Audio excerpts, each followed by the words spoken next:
ರಾಜ್ಯದಲ್ಲಿ ಮಳೆ ಇಲ್ಲದೆ ರೈತ ಕಂಗಾಲಾಗಿದ್ದಾನೆ. ಇದರ ನಡುವೆಯೇ ರಾಜ್ಯದ ಅನೇಕ ಭಾಗಗಳಲ್ಲಿ ಮಳೆ ತೀವ್ರ ಅಭಾವವನ್ನು ಕಾಡ್ತಾ ಇದೆ.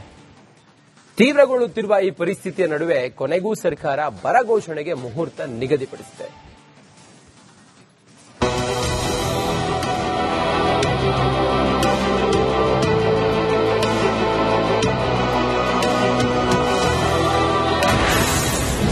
ಶೀಘ್ರದಲ್ಲೇ ರಾಜ್ಯದಲ್ಲಿ ಬರ ಘೋಷಣೆ. ಕುಡಿಯುವ ನೀರಿಗಾಗಿ ಪ್ರತಿ ಜಿಲ್ಲೆಗೆ 1 ಕೋಟಿ.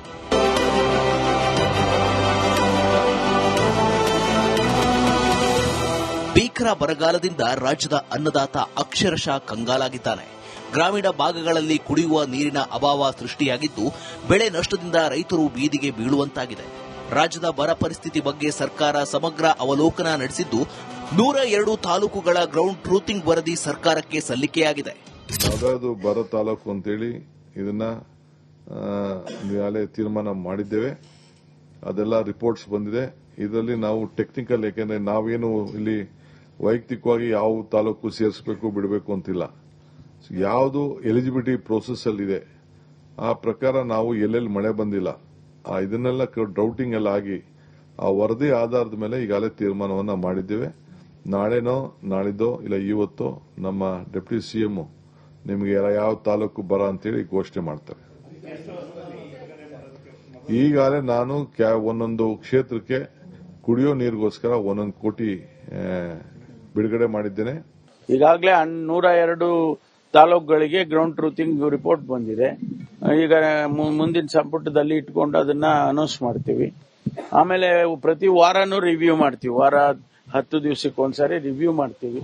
ಇನ್ನಷ್ಟು ತಾಲೂಕುಗಳು ಆ ಪ್ಯಾರಾಮೀಟರ್ಸ್ಗೆ ಬರಬೇಕು. ಕೇಂದ್ರ ಸರ್ಕಾರದ ಪ್ಯಾರಾಮೀಟರ್ಸ್ ಏನ್ ಮಾಡಿದ್ದಾರೆ ಬರ ಘೋಷಣೆ ಮಾಡೋದಕ್ಕೆ, ಅದಕ್ಕೆ ಬಂದಾಗೆಲ್ಲ ಮಾಡ್ತೀವಿ. ಇದೇ ವೇಳೆ ಶಾಸನಸಭೆಯಲ್ಲಿ ಬರ ಪರಿಸ್ಥಿತಿ ಚರ್ಚಿಸಿದ ವಿರೋಧ ಪಕ್ಷಗಳ ವಿರುದ್ಧ ಡಿಸಿಎಂ ಪರಮೇಶ್ವರ್ ತೀವ್ರ ವಾಗ್ದಾಳಿ ನಡೆಸಿದರು. ಅಭಾವ ಪರಿಸ್ಥಿತಿ ವೀಕ್ಷಣೆಗೆ ಬಿಜೆಪಿಯವರು ತಂಡಗಳನ್ನ ಮಾಡಿಕೊಂಡು ಹೋಗಿದ್ದರು. ಈ ಬಗ್ಗೆ ಸದನದಲ್ಲಿ ಯಾವುದೇ ಚರ್ಚೆ ನಡೆಸಿಲ್ಲ. ಸರ್ಕಾರಕ್ಕಾಗಲಿ ಮುಖ್ಯಮಂತ್ರಿಗಳಿಗಾಗಲಿ ಅಥವಾ ಕಂದಾಯ ಸಚಿವರಿಗಾಗಲಿ ಯಾವುದೇ ವರದಿ ಸಲ್ಲಿಕೆ ಮಾಡಿಲ್ಲ ಎಂದರು.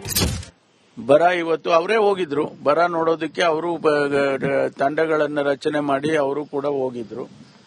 ತಗೊಂಡ್ ಬಂದು ಏನ್ ಮಾಡಿದ್ರು? ನಮಗೂ ಏನು ವರದಿ ಕೊಟ್ಟಿಲ್ಲ. ಅವರು ನಮಗೂ ಒಂದು ಪತ್ರ ಆದ್ರೂ ಬರೀಬೇಕಲ್ಲ. ನಾವೆಲ್ಲ ಹೋಗಿದ್ದೋ ಹಿಂಗೆಲ್ಲ ಆಗಿದೆ, ಬರದ ಪರಿಸ್ಥಿತಿ ನಮ್ಮ ದೃಷ್ಟಿಯಲ್ಲಿ ಈ ರೀತಿ ಇದೆ, ಇಂತಿಂತ ಕ್ರಮ ತಗೊಳ್ಳಿ ಅಂತ ಹೇಳಿ ನಮಗಾದ್ರೂ ಕಂದಾಯ ಸಚಿವರಿಗಾದ್ರೂ ಬರೀಬೇಕು, ಸರ್ಕಾರಕ್ಕೆ ಇಲ್ಲ ಮುಖ್ಯಮಂತ್ರಿಗಳಿಗಾದ್ರೂ ಬರೀಬೇಕು. ಅದು ಏನೂ ಇಲ್ಲ. ರಾಜ್ಯದಲ್ಲಿ ಕುಡಿಯುವ ನೀರಿನ ಸಮಸ್ಯೆ ಇದೆ. ರೈತರಿಗೆ ಬೆಳೆ ನಷ್ಟವಾಗಿದೆ. ವಿರೋಧ ಪಕ್ಷದವರು ಈ ಬಗ್ಗೆ ಚರ್ಚೆಗಳನ್ನ ಮಾಡಿ ಸಲಹೆಗಳನ್ನ ಕೊಡಬೇಕಿತ್ತು. ಆ ಕೆಲಸ ಮಾಡುವ ಬದಲು ಸದನದಲ್ಲಿ ಬರೀ ರಾಜಕೀಯ ಮಾಡಿದ್ದಾರೆ ಎಂದು ಆಕ್ರೋಶ ಹೊರಹಾಕಿದ್ದಾರೆ. ಇದರ ನಡುವೆ ಇಂದು ಬೆಳಗ್ಗೆ 11:30ಕ್ಕೆ ವಿಧಾನಸೌಧದಲ್ಲಿ ಸುದ್ದಿಗೋಷ್ಠಿ ಕರೆದಿದ್ದು ಬರ ಘೋಷಣೆ ಮಾಡುವ ಸಾಧ್ಯತೆ ಇದೆ.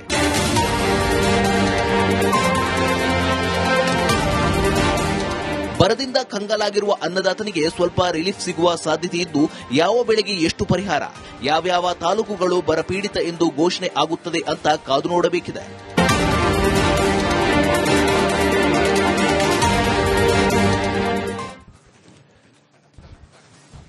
ರಾಜ್ಯದಲ್ಲಿ ಮಳೆ ಕಣ್ಣಾಮುಚ್ಚಾಲೆ ಆಡೋದ್ರಿಂದಾಗಿ ರಾಜ್ಯದ ರೈತರಿಗೆ ಬರ ಸಿಡಿಲು ಬಡಿದಂತಾಗಿದೆ. ಕೆಲವು ಕಡೆಗಳಲ್ಲಿ ಬೆಳೆ ಬೆಳೆದಿದ್ದಾರೆ, ಅವು ಸಂಪೂರ್ಣವಾಗಿ ಹಾಳಾಗಿದೆ. ಮತ್ತೊಂದು ಕಡೆಯಲ್ಲಿ ಮಳೆಯೇ ಇಲ್ಲ, ಹಿಂಗಾಗಿ ಬಹಳ ಸಂಕಷ್ಟದಲ್ಲಿದ್ದಾರೆ. ಬರ ಘೋಷಣೆ ಮಾಡಬೇಕು ಅನ್ನೋದು ಅವರೆಲ್ಲರ ಆಗ್ರಹ ಆಗಿದೆ. ಹೆಚ್ಚಿನ ವಿವರದೊಂದಿಗೆ ಅಭಿಷೇಕ್ ಇದ್ದಾರೆ ನೇರ ಸಂಪರ್ಕದಲ್ಲಿ. ಅಭಿಷೇಕ್, ಈ ಹೊತ್ತಿಗೆ ಬರ ಘೋಷಣೆಯ ವಿಚಾರ ಎಷ್ಟು ಪ್ರಸ್ತುತ ಇದೆ? ಇವರಿಗಿದ್ರೆ ಗಂಭೀರತೆ ಅರ್ಥ ಆಗ್ತಿಲ್ವಾ? ಯಾವ ರೀತಿ ಆಲೋಚನೆ ಇದು? ಸರ್ಕಾರದ ಮುಂದೆ ಈ ಹೊತ್ತಿಗೆ ಏನ್ ವಿಚಾರ ಪ್ರಸ್ತಾಪ ಇದೆ? ಮೊದಲನೇದಾಗಿ ಬರದ ಪರಿಸ್ಥಿತಿ ಇದೆ ಅಂತ ರಾಜ್ಯ ಸರ್ಕಾರ ಈಗಾಗಲೇ ಕೇಂದ್ರ ಸರ್ಕಾರಕ್ಕಾಗಿರ್ಬೋದು, ಪ್ರಧಾನಮಂತ್ರಿಗಳಿಗೆ, ಕೇಂದ್ರ ಕೃಷಿ ಸಚಿವರಿಗೆ ಪತ್ರವನ್ನ ಬರೆದಿರುವಂತದ್ದು. ಆದ್ರೆ ಯಾವುದೇ ಟೆಕ್ನಿಕಲ್ ಸ್ಟಡಿಯನ್ನ ಮಾಡದೆ ಪತ್ರ ಬರೆದಿರೋದ್ರಿಂದ ಅಲ್ಲಿಂದ ಯಾವುದೇ ಪ್ರತ್ಯುತ್ತರ ಬಂದಿಲ್ಲ ಅಂತ ರಾಜ್ಯದ ಬಿಜೆಪಿ ನಾಯಕರು ಹೇಳಿರೋದನ್ನು ಕೂಡ ಗಮನಿಸಿದ್ದೇವೆ. ಆದ್ರೆ ನಿನ್ನೆ ಕಂದಾಯ ಸಚಿವರು ಆದಂತ ಡಿಸಿಎಂ ಡಾಕ್ಟರ್ ಜಿ ಪರಮೇಶ್ವರ್ ಅವರ ಹೇಳಿಕೆಯನ್ನು ಆಧರಿಸಿ ಹೇಳೋದಾಯ್ತು ಅಂದ್ರೆ 102 ತಾಲೂಕುಗಳ ಗ್ರೌಂಡ್ ರಿಪೋರ್ಟ್ ಅನ್ನ ತರಿಸ್ಕೊಂಡಿದ್ದೇವೆ. ತೀವ್ರ ಬರಗಾಲ ಅಲ್ಲೆಲ್ಲ ಕಾಡ್ತಾ ಇದೆ.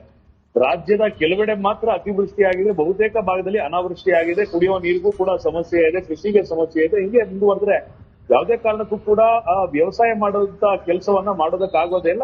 ರೈತರಿಗೆ ವಿಶೇಷವಾದ ಪ್ಯಾಕೇಜ್ ಅನ್ನ ಕೊಡಬೇಕಾದಂತ ಅನಿವಾರ್ಯತೆ ಈಗಾಗಲೇ ಇದೆ ಅಂತ ಕಳೆದ ಅನೇಕ ದಿನಗಳಿಂದ ರಾಜ್ಯ ಸರ್ಕಾರ ಕೂಡ ಹೇಳ್ತಿರುವಂತದ್ದು. ಬಿಜೆಪಿ ಕೂಡ ತನ್ನ ಒಂದು ತಂಡವನ್ನ ಸಿದ್ಧಪಡಿಸಿ ರಾಜ್ಯಾದ್ಯಂತ ಬರಗಾಲದ ವೀಕ್ಷಣೆಯನ್ನ ಮಾಡೋದಕ್ಕೆ, ಅದರದ ಒಂದು ರಿಪೋರ್ಟ್ ಅನ್ನ ಸಿದ್ಧಪಡಿಸೋದಕ್ಕೆ ಈಗ ತನ್ನ ಪಕ್ಷಕ್ಕೂ ಕೂಡ ತಿಳಿಸಿರುವಂತದ್ದು. ಈ ಕಾರಣದಿಂದಾಗಿ ಇವತ್ತು ಬೆಳಿಗ್ಗೆ 11:30ಕ್ಕೆ ಒಂದು ಮಹತ್ವದ ಪತ್ರಿಕಾಗೋಷ್ಠಿಯನ್ನು ಡಾಕ್ಟರ್ ಜಿ ಪರಮೇಶ್ವರ್ ಅವರು ಕರೆದಿದ್ದಾರೆ. ಬರಗಾಲವನ್ನ ಘೋಷಣೆ ಮಾಡುವಂತ ಸಾಧ್ಯತೆ ಇದೆ ಅಂತ ಇದೇ ಸಂದರ್ಭದಲ್ಲಿ ಹೇಳಲಾಗ್ತಿದೆ. ಮುಖ್ಯಮಂತ್ರಿಗಳು ಕೂಡ ಬರಗಾಲವನ್ನ ಆದಷ್ಟು ಬೇಗ ಘೋಷಣೆ ಮಾಡ್ತೇವೆ ಎಂದು ಸೂಚನೆ ನೀಡಿರೋದ್ರಿಂದ ಬಹುತೇಕ ಇವತ್ತು ಅಂದ್ರೆ ಸುಮಾರು 11:30ಕ್ಕೆ ಅಥವಾ ಇನ್ನೊಂದು 2 ದಿನಗಳ ಒಳಗಾಗಿ ಬರಗಾಲ ಘೋಷಣೆ ಆಗುವಂತ ಸಾಧ್ಯತೆಯನ್ನು ನಾವು ಈ ಸದ್ಯದ ಮಟ್ಟಿಗೆ ನೋಡಬಹುದಾಗಿರುವಂತದ್ದು.